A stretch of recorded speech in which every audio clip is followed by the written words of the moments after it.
অভিনব কায়দায় গাজায় ধ্বংসযজ্ঞের মাত্রা বাড়িয়ে চলেছে ইসরায়েল। সামরিক বাহিনীর পাশাপাশি লোভনীয় পারিশ্রমিকের বিনিময়ে চুক্তি করা হচ্ছে ইসরায়েলের বেসামরিক ঠিকাদারদের সঙ্গে। অধিক সংখ্যক ভারী যন্ত্রপাতি ও বুলডোজার থাকলেই মিলছে বাজার দরের চেয়ে কয়েক গুণ বেশি মজুরি।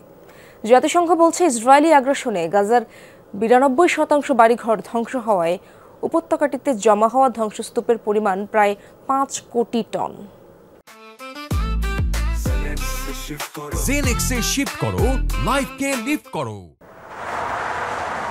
বালুর আস্তরণে ঢাকা মাইলের পর মাইল। গাজার জলজ্যান্ত জনপদ আজ চাপা পড়েছে ইসরায়েলের বুলডোজার আর ভারী যন্ত্রাংশের তাণ্ডবের নিচে। আগ্রাসনের শুরু থেকেই গাজাবাসীর ঘরবাড়ি ও গুরুত্বপূর্ণ স্থাপনাগুলো ধ্বংসের উন্মাদনায় মেতে ওঠে ইসরায়েলের সামরিক বাহিনী।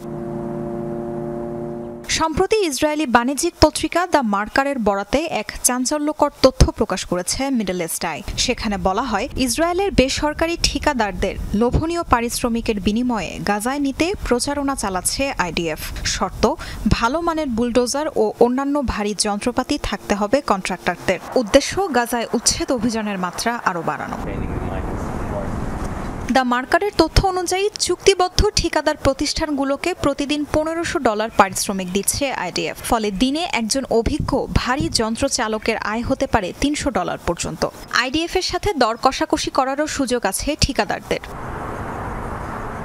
বিল্ডিংয়ের উচ্চতার উপর ভিত্তি করে কম বেশি হয় শ্রমিকের মজুরি। একটি 3তলা ভবন গুড়িয়ে দেওয়ার বিনিময়ে মজুরি পাওয়া যায় $750। এর দ্বিগুণ মূল্য পেতে হলে ভাঙতে হবে বহুতল ভবন।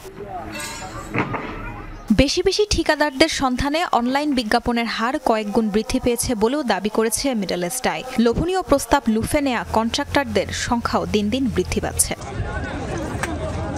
জাতিসংঘের পরিসংখ্যান অনুযায়ী গাজায় ইসরায়েলি আগ্রাসনের শুরু থেকে এখন পর্যন্ত আংশিক ও পুরোপুরি ধ্বংস হয়েছে 92% বাড়িঘর। 360 বর্গ কিলোমিটারের উপত্যকাটিতে জমা হয়েছে প্রায় 5 কোটি টন ধ্বংসস্তূপ, যা পুরোপুরি অপসারণে লেগে যাবে কয়েক দশক। তাসরিয়ান সোবহান, যমুনা নিউজ।